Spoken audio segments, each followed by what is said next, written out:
and happy Sunday to you. Happy Sunday.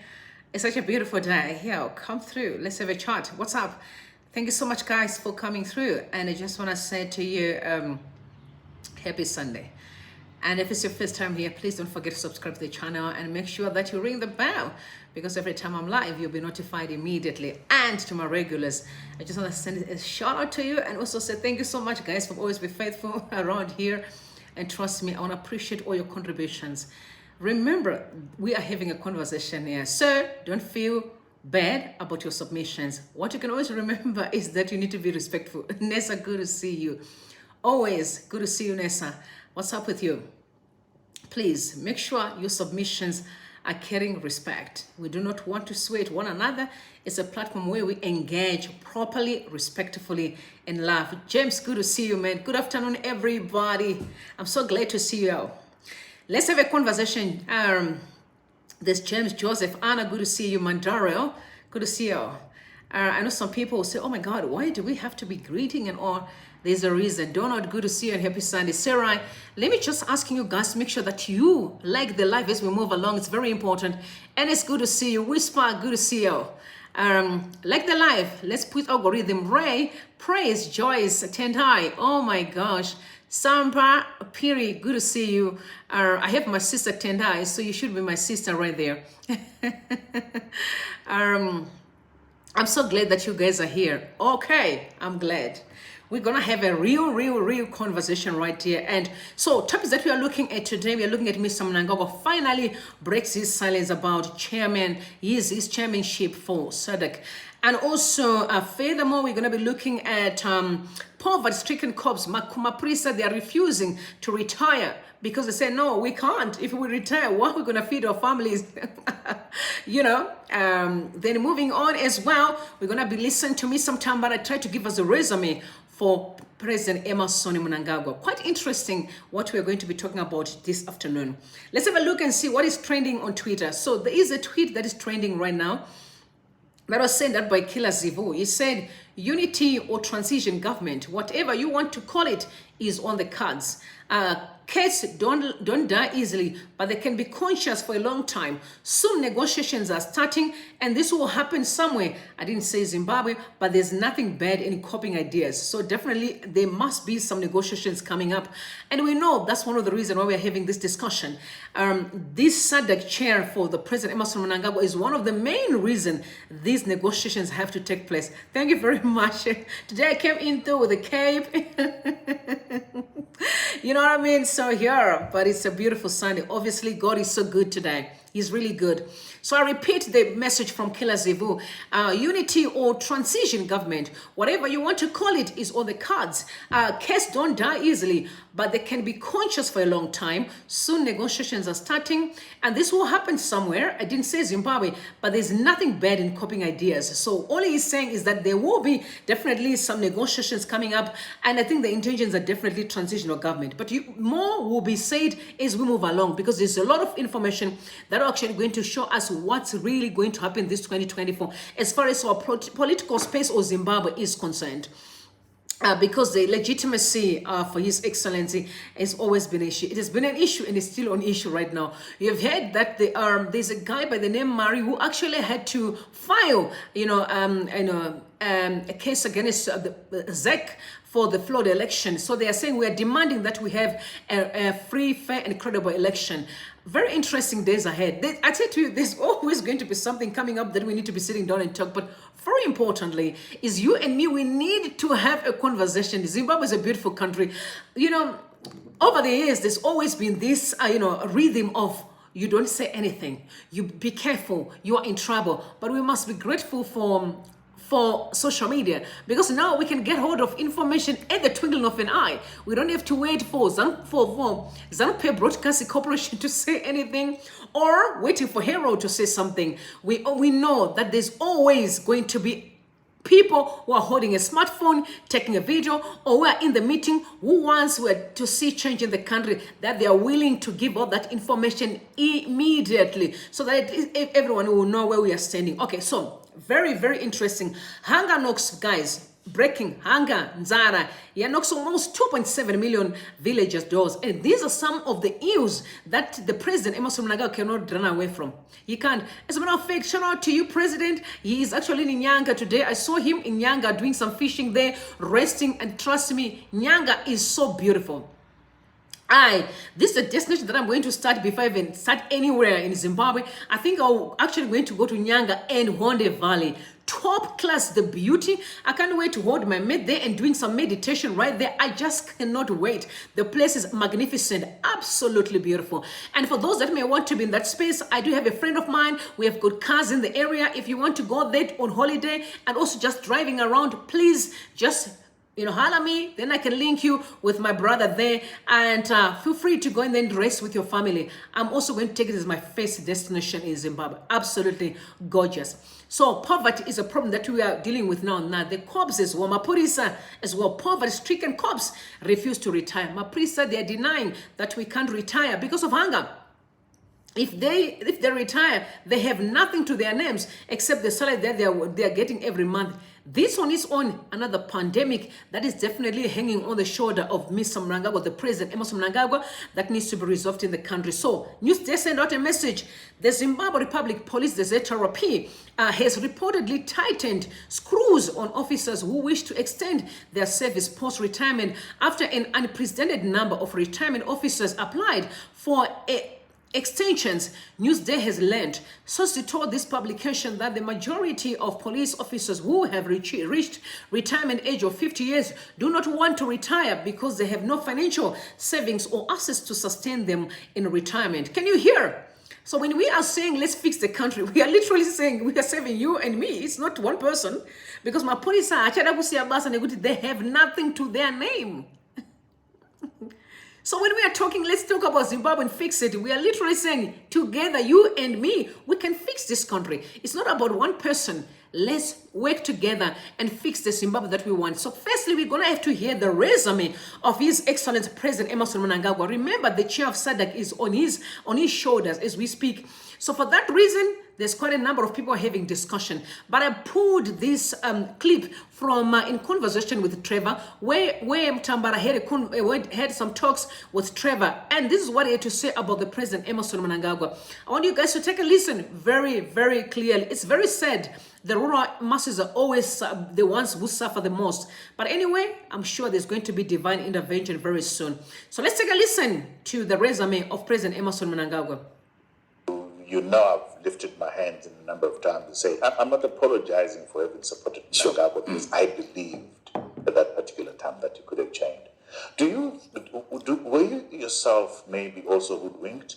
Because I was reading your book, and you say, in the preface, you say, the removal of Zimbabwe's strongman, long-serving President Robert Mugabe, by a people-backed coup d'etat in November 2017 was greeted with euphoria, excitement, and high expectations. What was your initial assessment? My assessment was that there was an opportunity for change. There was so much goodwill in the country, in Zimbabwe, so much goodwill in SADC, so much goodwill in the continent and globally after the departure of Mugabe, which goodwill was squandered by lack of intelligence, by lack of strategic thinking. A different leader in 2017 could have created an opportunity of dealing with the past. So I am very clear that there was an opportunity, because it was a Zimbabwean moment, not a ZANU-PF moment. Not an individual moment. Not at all. But however, there was lack of leadership on the part of those who were propelled into power by the coup d'etat. In particular, as we've discussed earlier on, Emmerson Mnangagwa. Tell me, having been close to Emmerson Mnangagwa as Deputy Prime Minister, having seen the man, are you surprised that things have turned the way they did, particularly given the fact that you're saying there was an opportunity which was missed, and some of us thought he will realize that there's an opportunity, but he didn't? Are you surprised that he didn't see the opportunity? With hindsight, I'm not surprised, because the ability is very minimal there. The competence is very minimal there. He's not a very able man. In fact, in many fronts, there's one, the failure to take advantage of the opportunity presented by the coup, and the issue of ethnicity and tribalism. You know, people don't like this, tribalism. We went through the Zulu tribalism in this country for 37 years, where Joe and Mugabe were running this as a Zulu hegemony. We would expect someone coming in to do something different. We also went through Gukurahundi anyway, forget that. So you would expect a leader who learns from history to say, this is a no-no, we don't do that. What we get from this guy, he's worse than Mugabe in terms of tribalism. It's actually clansmanship, family, Karanga hegemony in this country. Given all we know about the history of the liberation struggle, Chitepo's death, Gukurahundi, and Mugabe's Zulu hegemony, you'd expect a leader who's able to learn to say, we don't do this. Let's build a nation. So I'm very disappointed by the lack of capacity to learn from history, the lack of strategic thinking, the economy. Look at the economy, you know, the state of our infrastructure, the state of our politics. I would expect someone to say, look, why don't I leave Zimbabwe? And you expected that you do that, isn't it? I thought, you know, if I was coming after Mugabe, I want to leave a legacy of the rule of law. I want to leave a legacy of constitutionalism. I want to leave a legacy of a prosperous nation. Because, I mean, liberation was done by Mugabe and Gomo, done. So my legacy would be around the law, around the economy, around a nation as opposed to ethnicity. But again, it's not happening. And I put it to a lack of vision and an understanding of the importance of legacy. What will I be known for when I'm gone? All right. But there's not been capacity. Lack of vision is the main problem in Zimbabwe. Lack of vision. Poverty mentality is a problem. Nothing. A lack of vision and poverty mentality.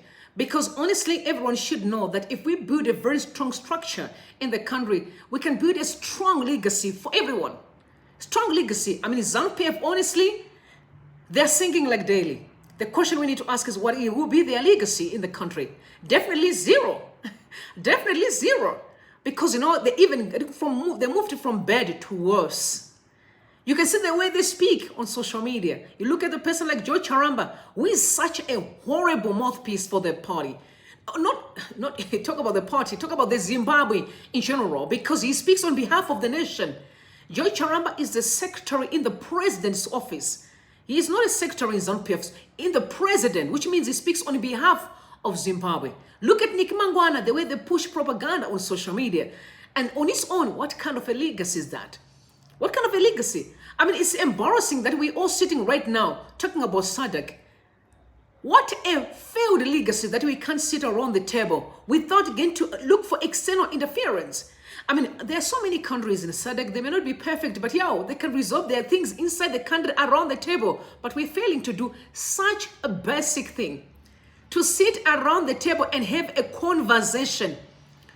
We are failing. We are failing to discuss such a simple strategy. Sitting around the table and have to resolve our issues. We have to be outsourcing counsel. Because we can't see eye to eye in the same house, the same nation. But we can meet in parliament and eat from the same dish and the same plates. So what stops us to sit around the table and have a conversation? Why do we have to be seeking external sources? Now, do you recall last time when there was a meeting between all the heads of state in SADC? There was a meeting, and it was actually a virtual meeting. The virtual meeting wouldn't really go well because of allegations that there was network problems. And then they resorted to a face-to-face meeting in Angola. You remember when they went to Angola, and there was a time that the president was coming back, and he had Ms. Sashava. He also had Kazembe, if I can recall, and I saw them by Robert Mugabe. Robert Mugabe actually at the airport. And then Ruben Bar was trying to speak to the president. You don't forget the president is getting younger by day. And I say this all the time. You know when you're getting younger, what happens? You know what happens with life? Of course. And as the president is coming out of that Robert Mugabe, I heard Robert Mugabe said, how are you, sir? He says, okay, so how was your meeting? He said, no, it was fine. And he was trying to endorse some words and, kind of putting words into his mouth and say, what about those that wanted to talk about the illegitimacy and the flawed election? You can see that everything was scripted. But interesting enough, Neva Masura said the following day he tweeted. He sent out this tweet on one of his page on X. It's called Windward Cables Network. He said Luanda, Angola, in order to have legitimacy. So when they were in Luanda in Angola at that time, because no one up to the day knows what really transpired, except the people that went there without the president knowing, without anyone knew. There was a guy called Trust was there. And he also spoke about things that went down there. There was also Kasukira. I remember Kasukira came back and spoke about things. I'm sure he was there, And so some of the people were there. They came out and they actually divulged what really transpired in the meeting. And this was a tweet that was sent out by Neva Masura. He said, Luanda in Angola, in order to have legitimacy. So these were the words that were actually, that were sent out by SADC, or that were spoken in the meeting. So in order to have legitimacy, you should consider a political settlement with them. So which means the Triple Citizen Coalition for Change or other parties in Zimbabwe. As SADC, we are there to facilitate a dialogue which will bring an end to the crisis in Zimbabwe. That was the diplomatic directive, but out of embarrassment, somebody is reluctant. You remember immediately when the president was back from Angola, it went quiet. George Charamba, who always vomited stuff, was not saying a word on social media. Mnangagwa, they were quiet for almost like the entire weekend. And people were like, what's up with these people? What's going on? They could not speak because they knew what was going on in the background. They went quiet for some time. People were so desperate to know what transpired. Come out, tell us what happened at the meeting, because we saw the faces at the airport. How Kazembe was looking at the president while he was speaking, and Freddie Shaba, they were all looking very sad because they knew exactly what had transpired in Angola. Now, one of my brother, Frank Sunday, said it's a difficult one for them. And then Neva Masura responded. He said he has no choice anymore. It's not up to him, actually. That's why Don Zamusoro has tagged his mischievous tail in between his legs. So here he was actually referring to George Charamba, because George Charamba has a ghost account called Don Zamusoro on Twitter. So if you see that ghost account, normally it sends out such a lot of vile, it's coming out from the secretary in the president's office, George Charamba. And then Frank says, Mukuru Vanyararisa. They're too quiet, these people. And then Neva Masura responded. He said, I feel sorry for him. And another of our excitable clan brother, Matigari. So these are literally some surrogates on social media. And they're known for always speaking nonsense and lies and pushing propaganda. And then Wamrema said, Waku Bwereketa, Hauchione Kwete Jana, Mr. Ibu, Zawanga Wakwitejo. So I want you to forgive me. I don't read Shona properly, but just say praise the Lord when I read. I'm so sorry about that. Shona, I struggle to read it properly, but of course, I'm Shona can speak properly well. I can speak. So I'm trying to read. This seems to be a Shona deep. Shona, exactly, that's the language. So you can see now we are really having a conversation than the lies that we've been listening to. So as much as we don't really know, we don't have everything in detail, because Zimbabwe has always been a country that does not want to, speak truth to power. That's why we created all this platform to have a conversation. Things will always come out. Truth will always come out. No matter how they're trying to hide it, it will always going to come out. But now, this is where we are. So talking about the issue of the illegitimacy. But the illegitimate part, for all that time for people speculating, saying things, dropping all manner of stuff on social media, the president never said a word. For the first time, President Emmerson Mnangagwa spoke. So I'm going to play what he had to say about the issue of SADC. So you guys can hear him speaking for the first time. Please take a listen. Raising our national flag at both continental and international level.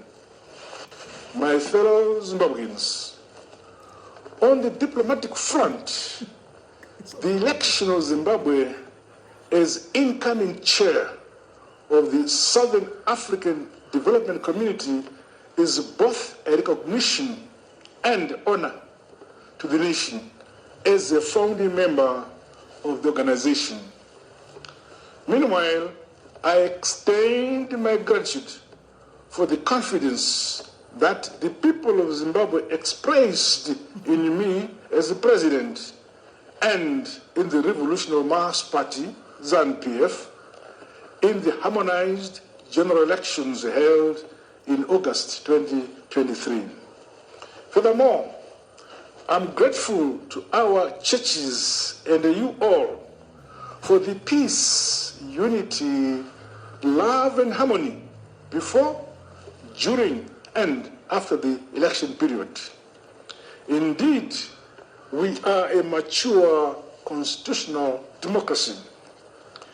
As a sovereign people and descendants of Munu Mutapa, in 2024, we need to work harder together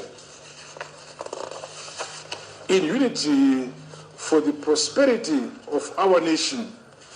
I always say, Nika, inovakwa, inotongwa, inonamatirwa, nebenevayo. Ilizwe lakiwa, libuswe, likule, kelwe, ngabanikazi valo. Finally, may our country continue to enjoy prosperity and our people live in harmony and peace. I wish you all a happy and a prosperous new year. God bless you all. God bless Zimbabwe. I thank you.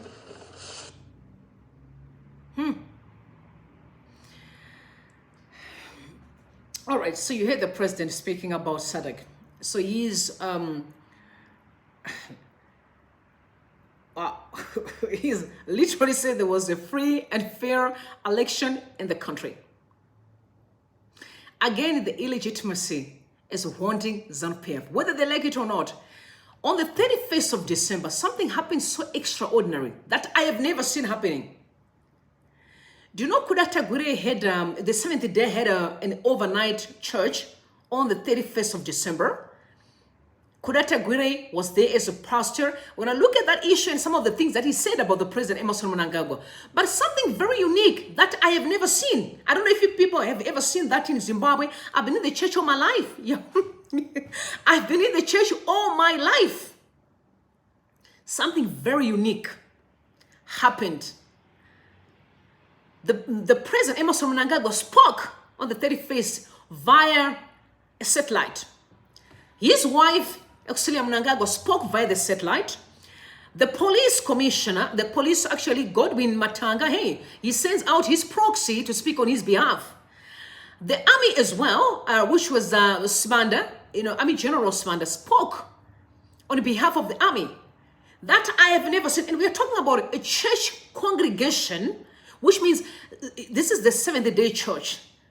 And we're talking about people who are supposed to represent the country were speaking at a church service on the 31st of December. And I'm asking myself questions. What, they were not supposed to speak to the nation? When Kudata Gwire was speaking, you can see the issue of the legitimacy is haunting. They're trying by all means necessary to sanitize what happened in the country. There was a meeting again that happened in Bulawayo where churches came together, including the Zion Church, the Zion for, the blue and white church. They are my relatives actually. But I forgot their names because whenever there's wrong, I forget about your name. There's also another pastor as well. This old man, when they went there, actually people didn't even clap hands for them. And right? And he has to stand up and asking the congregation to clap hands for the president because they were all just sitting and like, people are hungry. So they were like, who was that? What are you talking about? And at that moment, instead of people focusing on the church, they were all talking about some of the things that ZANU-PF did in the country, including building schools, fixing a hospital there in Bulawayo, doing some few things in the country. But I want you to take a listen to the submissions of the police and the army. Was Mr. Auxilia Mnangagwa, the president's wife, the army, and also the police. Quite very interesting submissions. And I'm asking myself, this is simply a church. There's so many churches in Zimbabwe, so many that were live, so many, I mean, across the board. But there was only a church for Kuratagwiri Seventh-day Adventist. They were all looking posh there. That's where all these satellite submissions were sent out. Quite interesting. Quite very interesting. And please take a listen. Her Excellency, Dr. Amai Auxilia Mnangagwa.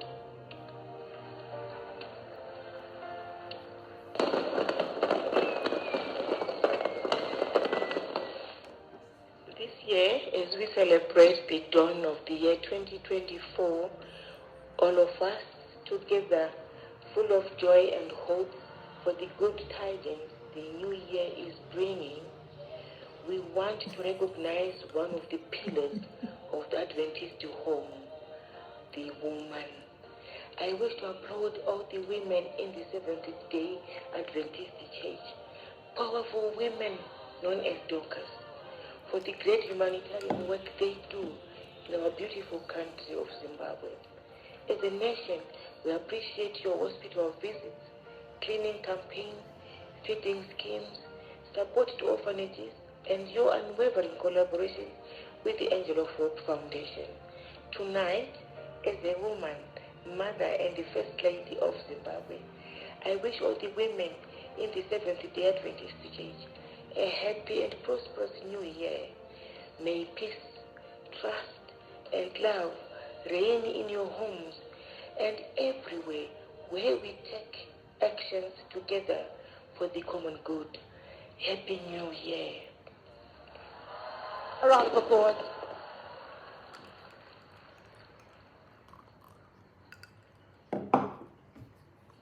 So the police are coming through as well.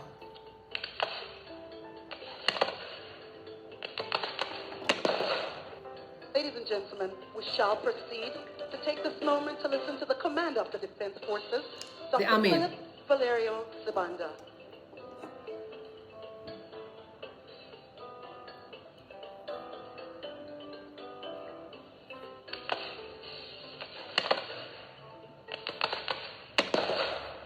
Good evening, Adventists.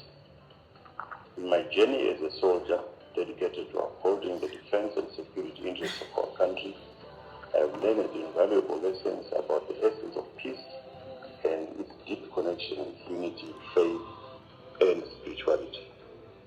I have discovered that true strength lies in spirituality. It's the realization that real security extends beyond physical. Did you hear what he said? I've realized true society is built on spirituality. True society is built on spirituality. So they're much aware. So when nonsense is happening in the country, do you even know the repercussions that actually come with those actions? If you're much aware of how strong and powerful the spiritual world is, true society is built on spirituality. That's what Mr. Svanda, the general, is saying. It's about the tranquility of our souls and the resilience of our spirit. Faith and spirituality is taught in different faiths and denominations, particularly in the Seventh-day Adventist Church, have illuminated the power of peace and the vital role we play as peacemakers in our communities. The principles embedded in the Adventist family life emphasize the importance of love, peace, and unity. Love, As we cross peace, over and into year unity. 2024, I, as the commander of the Defense Forces, urges all people of various religious beliefs, and the Seventh-day Adventists in particular, to embrace peace, unity, and uprightness. Let us dedicate ourselves to nurturing our spiritual well-being and strive to build a nation founded on mutual respect, peace, and love. Let us unite to make 2024 a symbol of our dedication to a country where peace, love, respect for one another are paramount. Thank you, and happy New Year. Round of applause. this is heartbreaking. You know, when I was listening to this, I remember that day I actually cried, and I'm actually becoming emotional. It's heartbreaking because what they say and what they do are two different things. You want to build a country that is got peace, love, and unity. But your actions speaks otherwise. Your actions towards the people who believed in you in 2017, November 17th, the people that ran to the streets. I can only imagine how people were like, playing around with the army and, excited. You've turned against the very same people. I know today you're speaking about love and you're talking about unity, you're talking about oneness, but your actions are completely different. It's heartbreaking. The way the country is today, it is heartbreaking. Our people can't even see each other eye to eye. We can't even sit around the table and resolve the issues. And we talk about unity, we talk about love, we talk about oneness. There was a guy who wrote an article and said it's time that the comrades, what do you call them? The comrades must go in and take the country back from these people. Because they talk a good game all the time. You can hear them, all of them, they're talking about peace, they're talking about love, and they're talking about, and I'm asking myself, what are you referring to? There are people that were killed literally for nothing, absolutely nothing. There are people that are being abducted today. People are being hurt in the country. And we're still preaching about love and peace and oneness. This is why I'm pleading with the youth and the young people and say, let's set a great foundation of truth. Not a foundation of gaslighting, a foundation of lies. We need to start building a foundation of truth, a community that speak truth to power, that act as they say, not saying things and act otherwise. A community that thrive on gaslighting. People acting like they are foolish when they're speaking truth to power, and when you speak the truth, you're in trouble. And that's what we need to eradicate as a society. To understand that if we truly want to build a strong country, it has to be founded on truth. Nothing more but truth. You can hear them speak. And I'm saying this was spoken.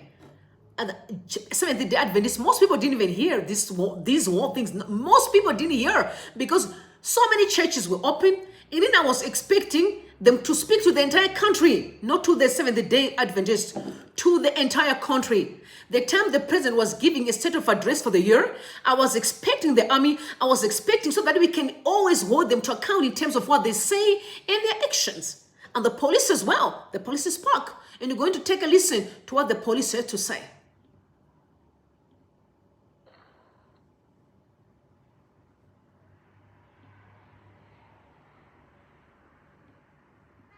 To listen to the words of the Commissioner General of Police, Comrade Tandabantu Godwin Matanga. Thank you.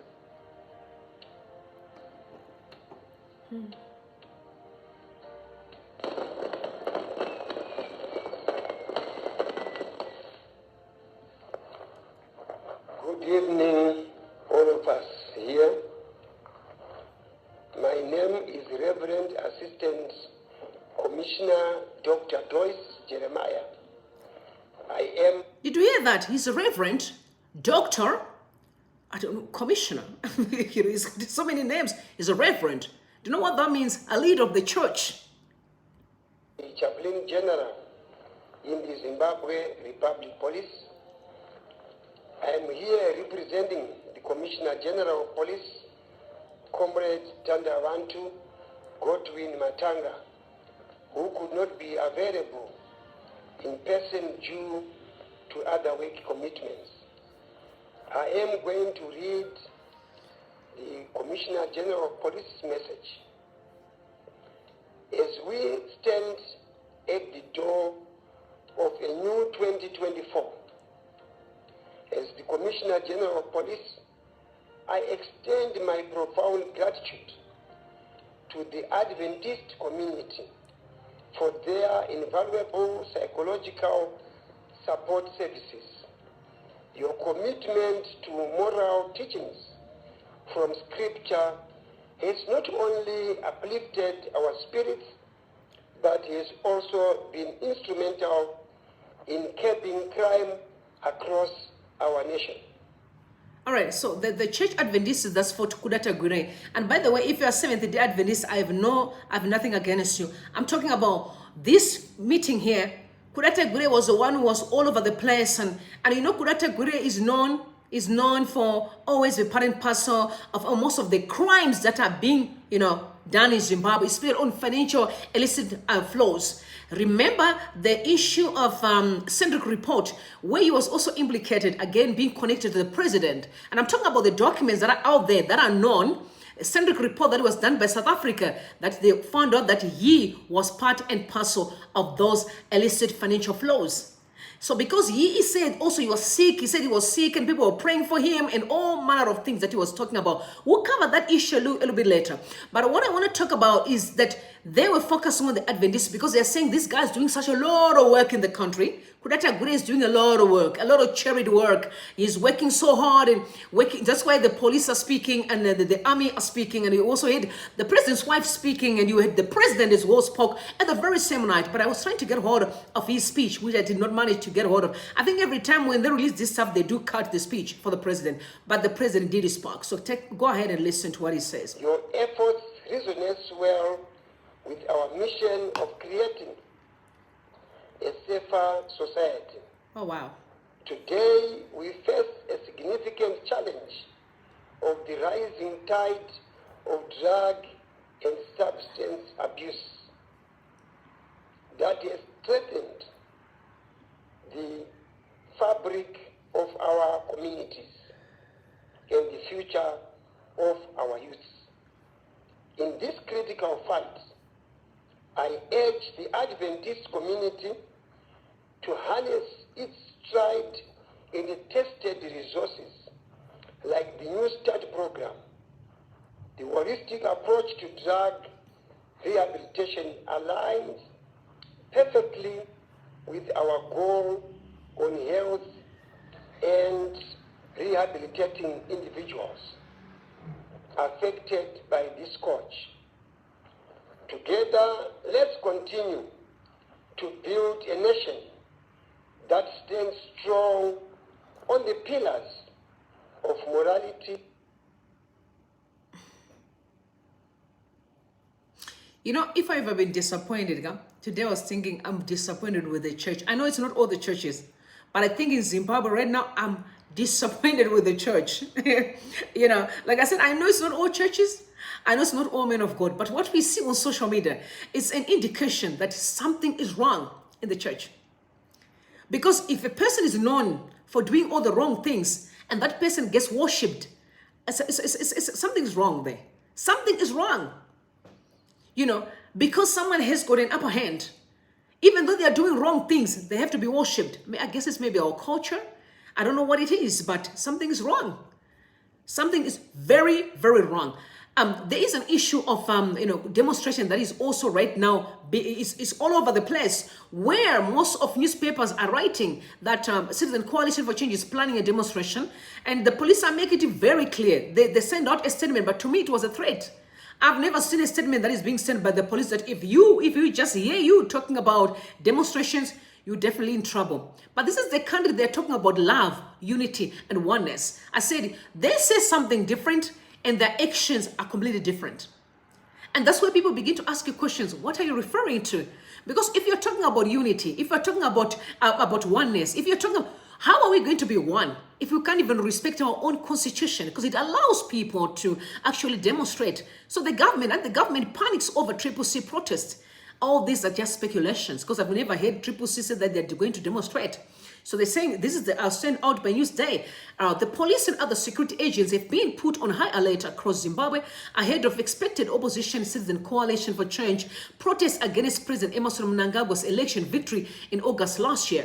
Senior officers at provincial and district levels have been placed on standby to swiftly react to attempts by the opposition to conduct street protests, police insiders told Newsday yesterday. So number one, the police are speaking, but you also saw that police are forcing themselves. I gave you the introduction. They do not want to retire because they know if I retire, what am I going to do? How am I going to feed my kids? Because there is nothing to my name.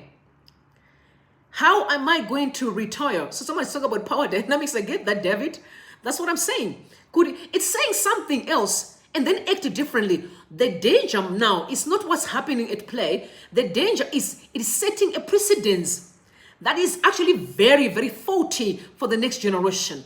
If we can build a country on lies, manipulation, gaslighting, propaganda. I like lies. I don't want a propaganda. That's too glamorous for me. Lies. What it will simply mean is that we are willing to let our children lie in future, and that looks normal. And a wise community and a wise nation will understand that we can never build a strong country on lies. It's not possible. So they're also sending out warnings individuals or groups against using social media. This is what they're saying, the police, using social media to make threats of violence. He said, anyone who issues a threat that is any form of threats, whether through social media or physical, the police will ensure that the law is maintained in the country. We have a constitutional mandate to maintain law and order in the country. If the police assess the situation and feel that there are certain issues that the public should be alerted on, the police will do so. In a statement on Tuesday this week, police described the political situation in the country as peaceful and conducive for all socio-economic activities to take place, but warned malcontents who were inciting public violence on social media. Police are aware of efforts by certain individuals and groups to engage in nefarious social and economic destabilizing activities through unsanctioned gatherings, economic sabotage, and sending alarming. So this is what the police are saying. If you just try to send out some messages that kind of become a threat to the state, definitely the law is going to be unleashed on you. I don't know what people are saying. The last time I checked, one of the recalled Citizen Coalition for Change Member of Parliament that was partial was called in by the police. I think that was prior to Christmas Day. On the 21st, to come to their offices. And then they begin to question him if they were planning to hold a demonstration in Bulawayo on the 22nd after he had, sent out his statement. I guess that's why they're just feeling, like I said, the illegitimacy is the main problem here. Everything that happens, people are just speculating. Maybe something is going to happen. What is Chamisa thinking? What are the people saying? What did that person say? People are saying absolutely nothing. We want peace in the country. All we are asking for is let's have conversations and resolve our issues amicably. We all know that the country needs to be fixed. You heard Kila Zevu mentioned earlier on and said that where there's called transitional government, it can be called whatever discussion that's going on in the country is going to happen because people are saying it is enough. We have seen what was happening lately. Houses were being swept away. I mean, there's one thing of the issue of land that is a problem. To me, the president himself actually was astonished with the fact that we didn't have a train that was moving from Zimbabwe to Mozambique. That was Gweru to Harare. I think Harare to Gweru. We didn't have a train. And it was like, is there a train? It means that the minister from NRZ, National Railway of Zimbabwe, is not giving no accountability or saying no statement, updating the president of anything that is going on there. There are a lot of incompetence around. And people are saying, this country needs to be fixed. We need to have a conversation. But the human rights were very upset on that. They also said on a statement, they said human rights, NGO Forum Executive Director Wilbert Mantinde said the police threats were unnecessary. For me, when I read the statement, to me, it sounded like a threat. It didn't sound like a statement just sending out to the people and say, hey, no violence. We want peace in this country. We want to love each other. We are one people. To me, it was sounding it becomes scary. I have respect for people who communicate amicably. But when you start to send out threats, it's like you're telling people to cease living. People need to leave. You understand? So they say it is at the moment, certainly people seem to be enjoying themselves coming from Christmas, the festive season, and they are busy preparing for back to work and school issues. But what we have to mention as the NGO Forum is that the Constitution allows for the people to demonstrate, the Constitution of Zimbabwe. People have to comply with the law. The maintenance of peace and order, Mopa Mantinde said. Police have since last year blocked several CCC gatherings, citing failure by the opposition party to Adaya Mopa. Police should be patient and wait clearly for people to come in and necessary applications of demonstrations.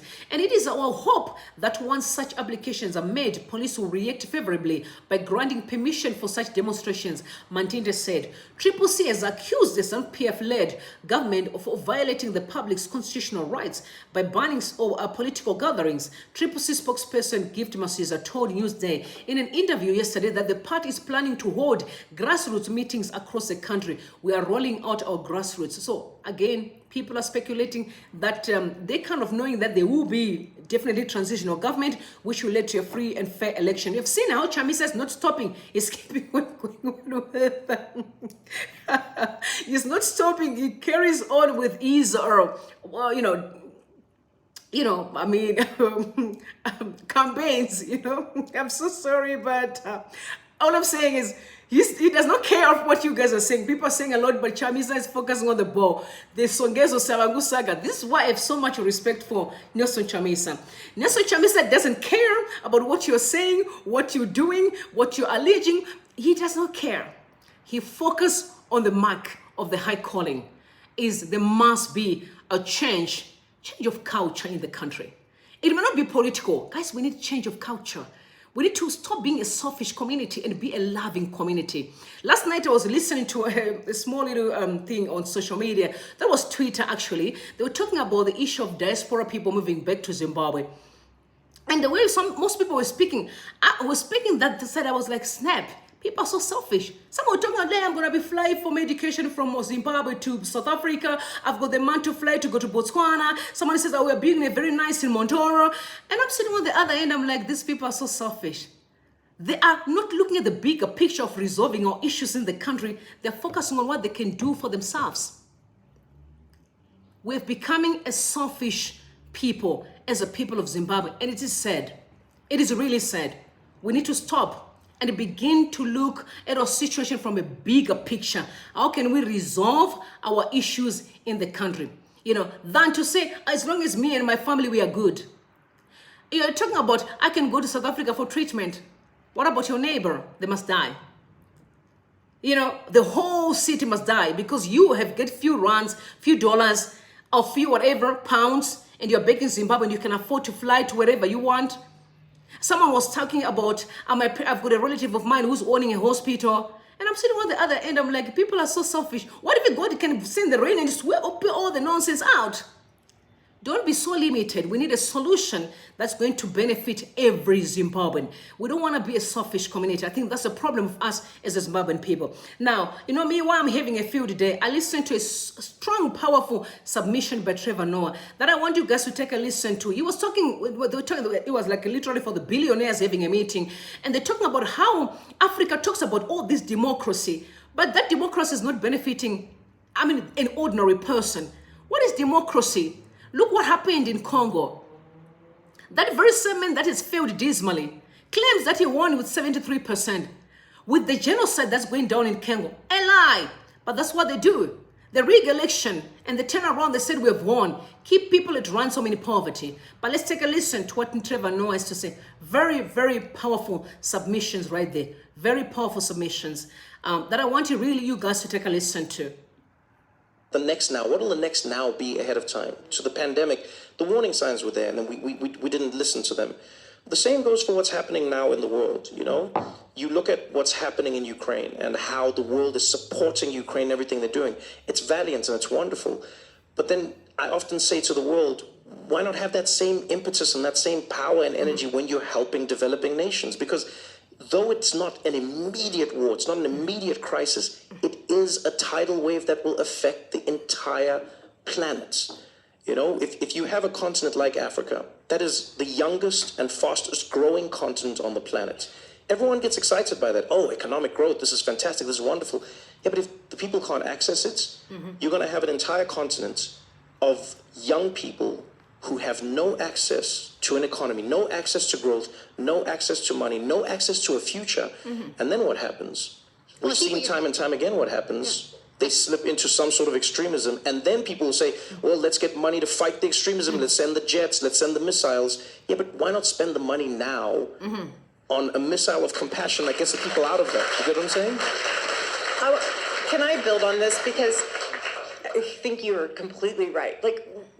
I've traveled to many African countries over the years, but when I go to Kenya and I see the dynamism and you meet these young entrepreneurs and they are getting their businesses, and then they need to get capitalized. Like, so often we don't look at, okay, how do we then capitalize their businesses? But when you see the dynamism that's there, I mean, the mobile banking all really started in Kenya. I mean, now you see it all over the world, but it was there early, and look how far they've taken it now. And then look how other countries have built on that. So there is this unbelievable amount of talent that is just waiting to have the right teacher, the right mentor, the right capitalization of their business.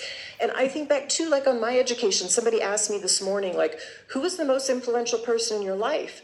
So many people answer their teacher. I had a female teacher who brought computers into our school. I would never have studied computer science without that. I never would have gone to Microsoft. And so I think of all this amazing talent that I see in all these countries, and I think, why aren't we tapping into that and funding that? And so as we come to these big meetings at the World Bank and the IMF, we need to be thinking about not just the immediate crisis, but absolutely, let's make that an engine of investment and growth for the world. And I think something, Trevor, that you're talking about too, and what you're... That's a very powerful thing. Do you notice good Zimbabwe's got very intelligent people? I was looking at Kagoro. You know, like, there are people that I respect. You all know Brian Kagoro. He's a powerhouse, a box office. I saw him in Rwanda. Rwanda has got its own problem, dictatorship. But when we look at the economy is thriving. Yeah, it is thriving. I've seen this sitting around, men of great minds, Vana Lumumba, having real deep conversations. It breaks my heart when I look at the Zimbabwean context and say, these people should be talking about Zimbabwe. In Zimbabwe, these are Zimbabweans. Manaka Gora Zimbabweans. But no, they're all muted. And all we can do is to listen to George Charamba's vial. We can listen to the lies of Nick Mangwana. And because these are the more, we can listen at Scott Sakuponya. What is it? He can't even say nothing. The dude is fighting to be in parliament, but he knows absolutely nothing. We have the minister of ICT who can't even explain what ICT, where to copy and plagiarize what was on internet to type. What an embarrassment. But this is what we are building. We are muting every important or every talent because the illiterate want to be the one at the front. What do you know? Absolutely nothing. That's the problem. Is we always wanted to jump when there's a problem. Imagine now we were busy fighting with the issue of the wetland that we had. We saw houses being swept away. We saw families. Water was like all the way here. And people were saying, but they built on waterland. Who approved that waterland? Who sold those land to the people? That was not supposed to be done from the first place anyway. But what is that supposed to mean? It means something is wrong with those systems. We have a man who had a house almost 600,000 US dollars in Chisipiti being stolen by individuals on the street. People ask you questions. How on earth can the entire judiciary approve such? How on earth can the entire deeds office, how can a person fraudulent do a deed for a house? Because our systems are messed up. Then for us to be talking about this, why can't things be done right? It's as simple as that. Why do we always want to wait when there's a pandemic to act? We have cholera, but imagine if the water was running, if things were working in the country. But sometimes we could curb all these problems that we have now. We cannot spend money on saying we've got a cholera pandemic. But that we could have avoided in many ways by doing the right thing. Why are we muting talent? Why can't we nurture our talents? Why can't we exhort the smart and the smart people? We have Zimbabwe's packed with incredible people. We can see what they're doing in the diaspora. You saw when Masiwa was sitting with Makamba, not Makamba man, was sitting with that other dude there, the CEO at Google. Great, incredible men who are being respected all over the world. These are Zimbabweans. We have you and me right now who are here watching me. We are super incredible people. Why can't we get opportunities? Why can't we get opportunities? But there are few people who have taken upon themselves to say they are going to make sure no one, absolutely no one accepted them. Selfishness, wickedness, and evil. And these are the people that everyone is busy celebrating. Manyika, thank you so much, Kambala. Manyika, that's why I'm saying, young people, listen. If we are wise, let's make sure we unite ourselves. We move a momentum where we are going to we won't tolerate no nonsense. We won't give so much power to the odd can do whatever they're doing. Let's start building a foundation of truth. Make sure we respect each other, because if we become stronger, they will left without a choice except to say, let's have a talk. And we're going to sit down and have a conversation. And we're not going to do it disrespectfully. We're just going to make sure whatever we're doing it right. We communicate properly. We work together. We respect each other. We listen to one another. When we are talking all platforms that we're engaging, let's do it respectfully, because each and every one's view matters. No one is better than the other. We are all strong in our own ways. We are unique in our own area of giftings. That's what we need to champion. Staying away from toxicity. We do not want to champion lies, propaganda. Whenever someone says that we know it's not true, we rebut immediately and we shut it down. Because we are focusing on building a better Zimbabwe. We really cannot inherit such toxicity. This is a painful life into the next generation. It can't be. We must have a Zimbabwe where we know that when a person say yes, it is yes. When a person say no, they mean no. I was laughing, I said, I'm going to talk about that. Mutuli Mnangagwa is building a house, according to Kasukwire, in Denfen in South Africa here. A mansion next to the golf courses. Those golf courses cost almost 20 million rands. According to Kasukwire, those allegations are on Twitter, is building a multi-millionaire house in Denfen in 4 ways. I can't even afford to stay there. I can't afford. Oh my God, I can't even not flipping afford. You know, and I'm asking myself a question. Mr. Mutuli Mnangagwa, you are a minister of finance in Zimbabwe. And at your age, in my understanding, the age of Mr. Mnangagwa is the age to downgrade. You know, when you get to around 50, 60, 50, you start downgrading. No, but he's not downgrading, he's upgrading. He's building a multi-millionaire house in Denfen. He's not building in Zimbabwe, get this right. If it's true, is that he stays in a hotel, I don't know. But Mr. Mnangagwa, shout out to you if you are there, shout out. But I'm saying, if it's true that you are staying in a hotel, because we just hear it.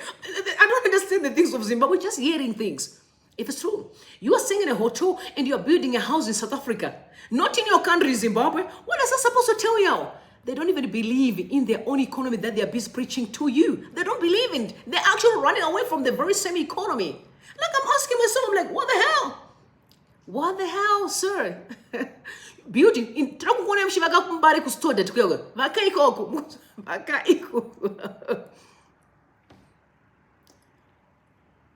they don't believe in their own economy they're busy preaching.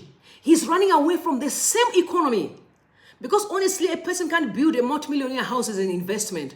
I know that for sure. Investors know. Except you're staying there. It's very rare to build such a big house as an investment, because you know the chances of renting it or the chances, whatever you are doing, it's very rare. It's very tricky. You may sell, but it takes time. But of course, Kasukwire said he's building that multi-millionaire house in 4 ways. Now, why not in Zimbabwe? And he's a minister of finance in the same country, but he can't build in his own country. That's what I'm saying. The culture that we need to do away with is this culture of looting from the country and then take it out. We want people that will invest back into the very same country. If you have faith and believe in your own economy, build in the very same country.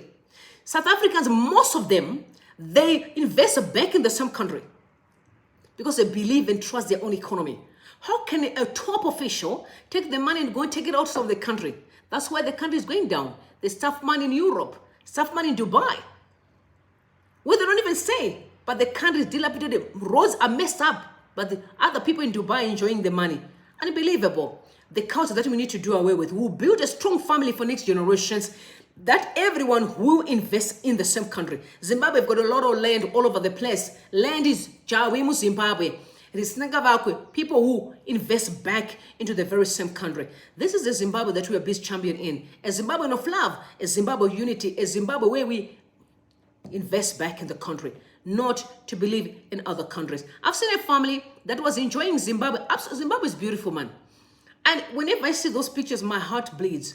They're having a beautiful time. And I think you saw a video circulating online.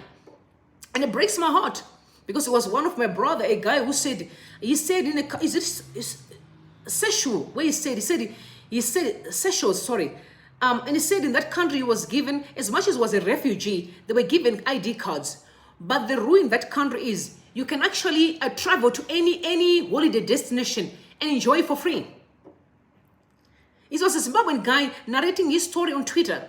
He said, we were given cards, even though I was a refugee, but we were allowed to go to any holiday destination and enjoy it for free. But in Zimbabwe, there are Zimbabweans today who can't even go to Vic Falls.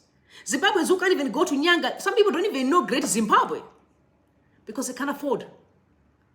But we should be going to Vic Falls for free. And the people that can only pay are tourists. That's what we are an economy when it works. But some people just die before they even know where Vic Falls look like. Some people can't even go to Great Zimbabwe. Some can't even go to Nyanga. Some can't even go anywhere in Zimbabwe for holiday. They only know their house and come back. Go to their field and come back. Something has to give and something has to change. We have to fix the country. We have to fix the country. That's all I'm going to say right now. We have to fix the country. Guys, I'm going to thank you so much for coming through. It really means a lot. That's all I have for you this afternoon. I'm definitely going to come back in the evening. I think around 9 I should be back. So please come around. Let's have a chat. We're going to make sure we have a real thorough conversation. 2024, we are communicating. We want to, I'm waiting for a time where this people can be interviewed. Almost many of these government officials, they need to tell us what are they really doing. We need to see what they're doing. Is we are tired of saying, no, keep quiet. No, it's time for people to be held to account. Tell us what you're doing in those positions. What is it that you're talking about? Everyone wants to know. What can we do? How can we assist you if we have to? What do you need? Because sometimes we can give you a hand. We may not be able to give you finances, supporting someone financially, but we can give you a hand. We need to start having real powerful conversations. I love you all. May God bless you and may God bless Zimbabwe. Have a great Sunday. And for those that are coming back, I'll see you at 9 p.m. I love you so much and bye for now.